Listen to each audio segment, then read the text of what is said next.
justice pour Rossi. Nous, défenseurs des droits humains, activistes engagés dans la lutte contre l'impunité, exigeant la justice pour Rossi Tshimanga, déclarons ce qui suit.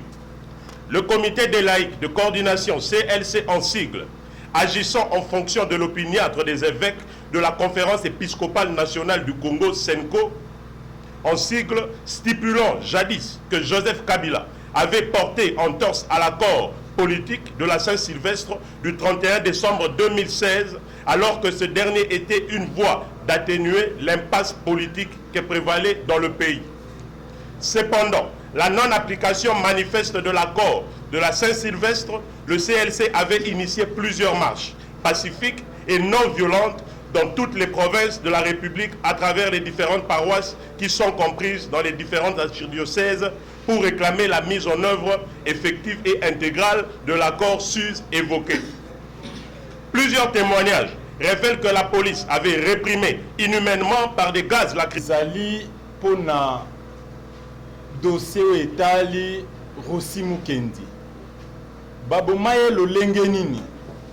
Tokoki ko sepela te biso activiste to lobela makambo ntambo mwamba akoma candidat na Sénat to akoma président ya Sénat sans toutefois ayebisa biso esika nini tokomi na dossier ya Rossi Mukendi.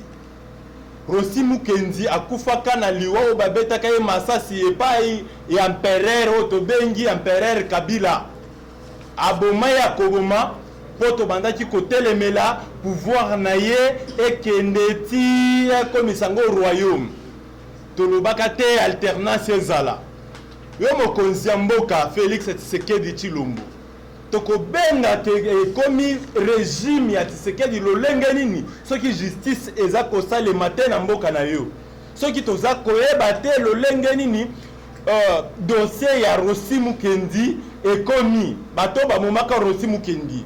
Toko monaka Karine Mubomi akosalaka musala na ye à l'aise akomenasaka lisusu ba activiste mususu alobi akoboma e bakosala na ye eloko te. Eloko nini ekopesa biso pouvoir ya kotelema pe liboso batu tokolobaka ke régime changea.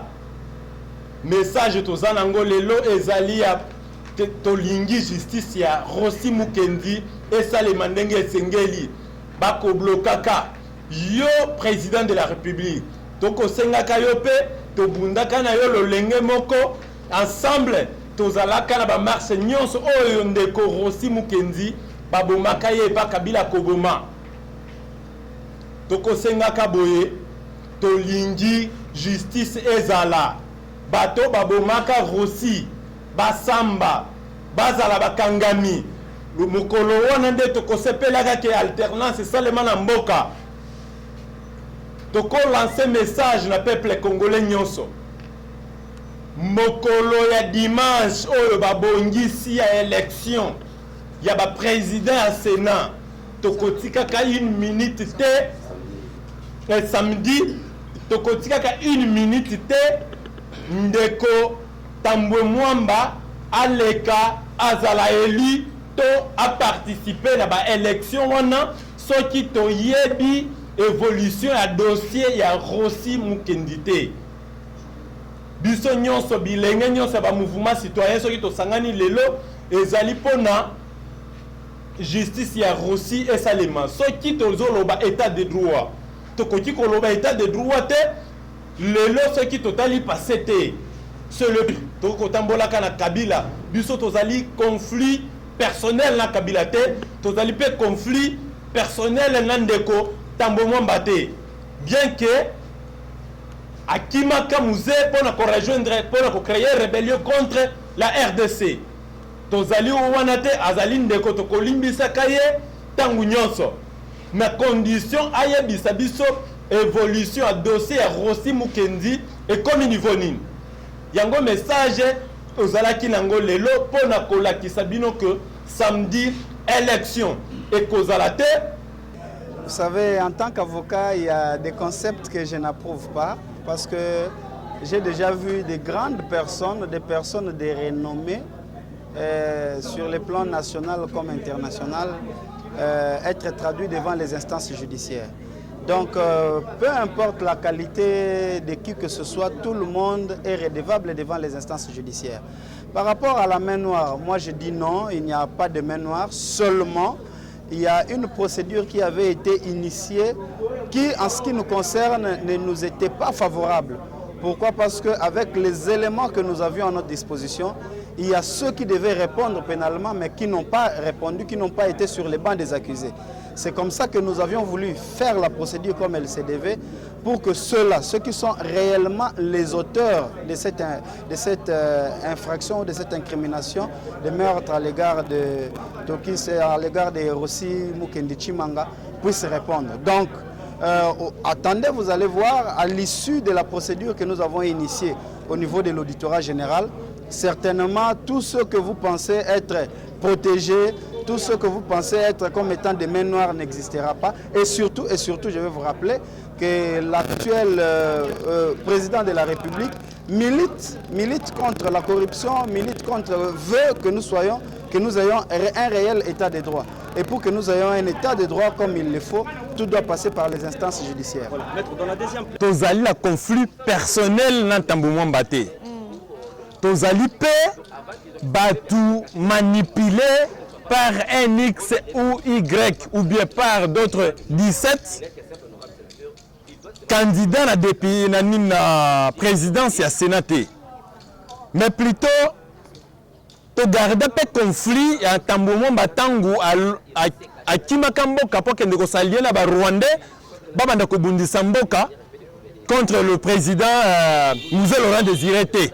Tozo talaba onyo so wanate. Mentambo momba tozo senga ye loko moko. Okoti koleka. Okoti ko postuler ba kende ko pona yo en tant que président, ya Sénat sans toutefois opesa biso rapport. Oyebisa biso esika dossier à Rossi Mukendi et comme yo ministre ozalaka ministre ya justice. Dossier ya bandeko bakufa na Kasai. Dossier à Kamounensap. O tikala ko pesa yi biso rapport. Oye bisa biso dossier wana ekomi niveau nimité. Dossier pe ya bandeko bakufaki na Yumbi. O tikala ko yebisa biso te. Mais non nini ni kaka tokotika. Soki to tiki lelo lobi kuna komi président ya Sénat. Ndeto ko kende ko tuna yesiko dossier atika esengeli nanu ayebisa biso esika kambaki pendant 10 ans. En tant que ministre de la justice. Et Zalaki le lengenini. Biso na tamboumo batozali le conflit personnel ta. Mais biso activiste toko sepela kate toko mona Karine Mobomi ya Rossi azo sala musala ndenge sengeli biso pe wana to beta ka maboko toko beta maboko ta toko beta maboko le lengenini. Tozali la conflit personnel. Nantambo Mwambate, tozali pe influencé par ses adversaires. Biso tozo lukakaka aleka na média apesa biso compte rendu esika dossier ya justice ya Rossi Mukendi ekomi esika dossier ya Chebe ya ekomi esika dossier ya bandeko bakufa na dossier akamwena Nsapu bandeko bakufa na Yumbi soki expliquer biso non ekomi ka niveau boyi to boyi te tokotika ya kele mapomina minaye. Ce qui expliquait bisote, on va l'empêcher. Tokosala nyonso. Akokota kutu mokolongo ya mapona miwana te. Même ba sénateur nango bakopona bani ba de président. Bakokota te mokolo wana. Tokozala wana. Ata soki bazali influencé par Gentini. Mobomi pe ya Yumbi alingi dossier na ye bimate. Mais mokolo wana tokolakisa Gentini ngubila ete. Awezana Yumbite, awezana Kishasa. Par rapport au Ndenge Bolobi et Borokiro, ça la descente.